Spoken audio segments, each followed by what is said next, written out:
Para pendengar yang dikasihi oleh Tuhan Yesus, pada kesempatan ini saya membawa kita belajar dengan satu tema firman Tuhan, yaitu peranan orang Kristen bagi dunia.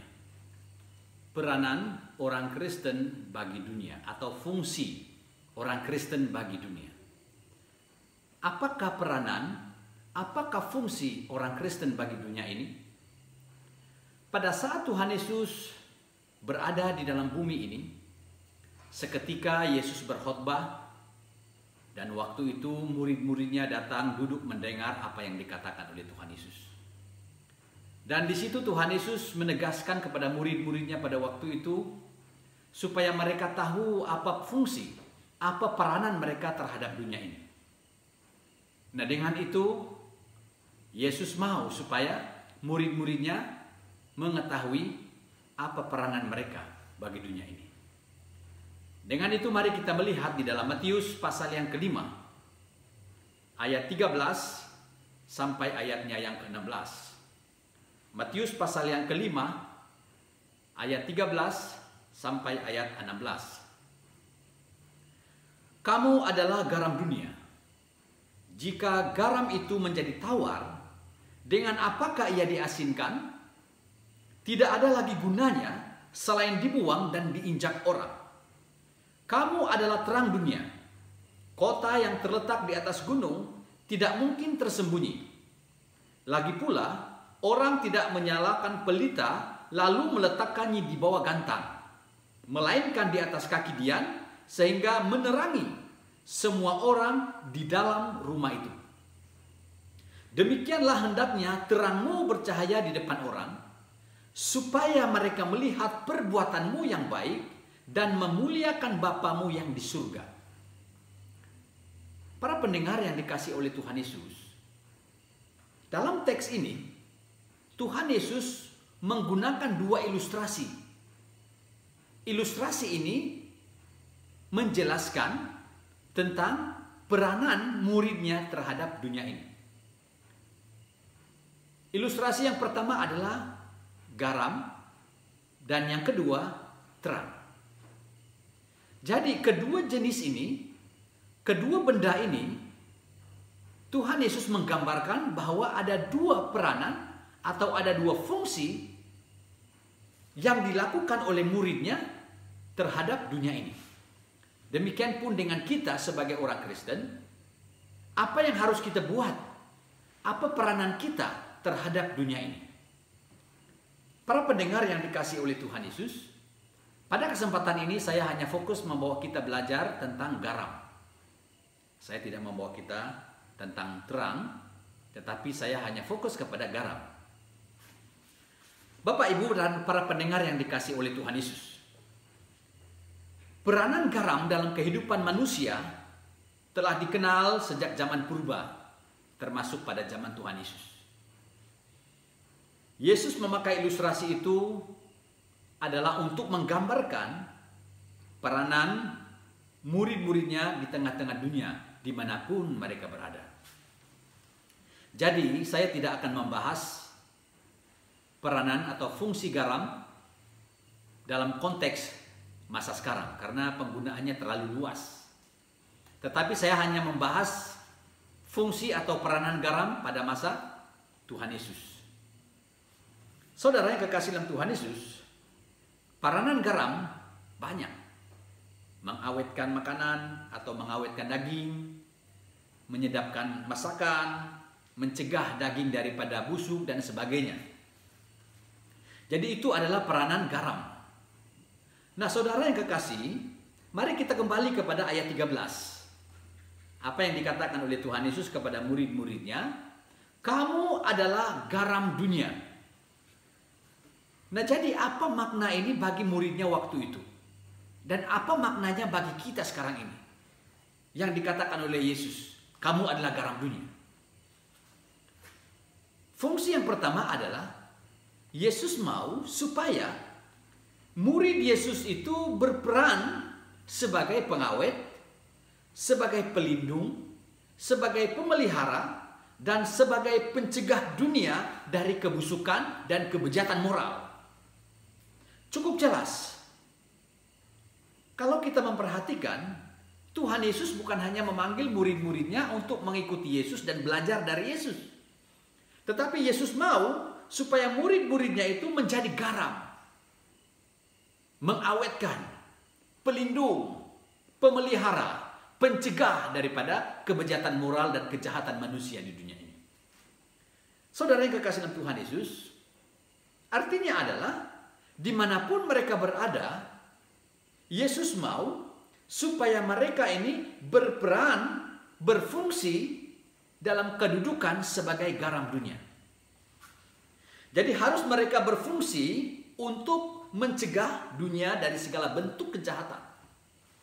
Dan mereka juga berfungsi untuk melindungi dunia dari segala unsur dan pengaruh negatif yang merusak moral dunia. Itu fungsi murid yang Tuhan Yesus inginkan supaya mereka menjadi garam dunia. Yang menjadi pertanyaan di sini adalah, apakah dengan kehadirannya di tengah-tengah masyarakat ini, apakah kita ini betul-betul sudah menjadi garam bagi mereka atau tidak?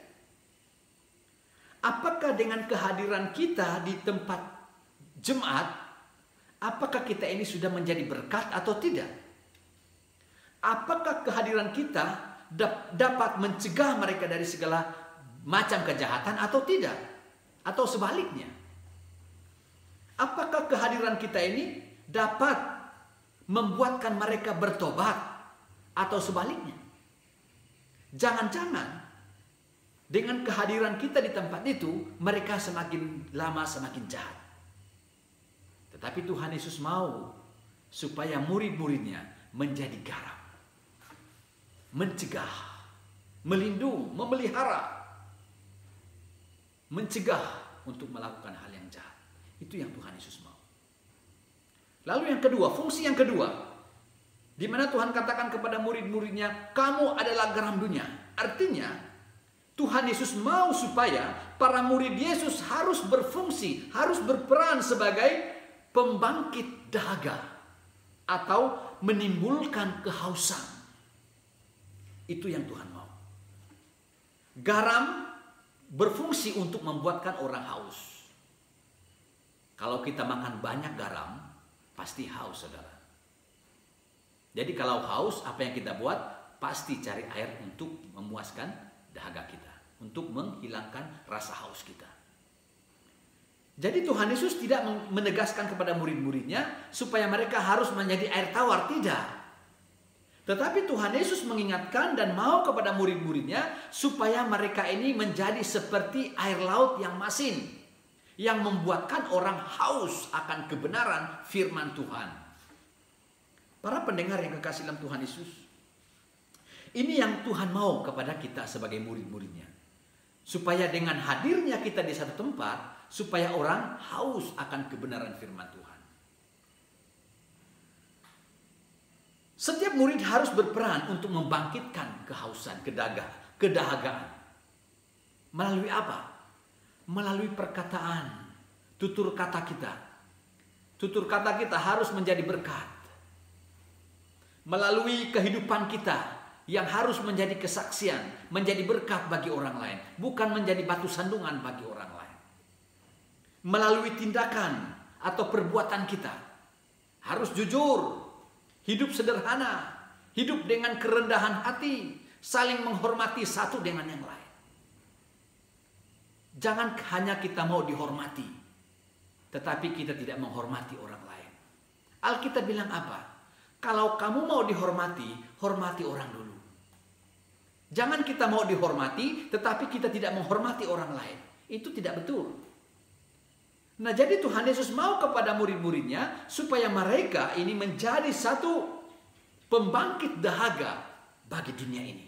Supaya dunia akan tertarik menjadi murid Yesus.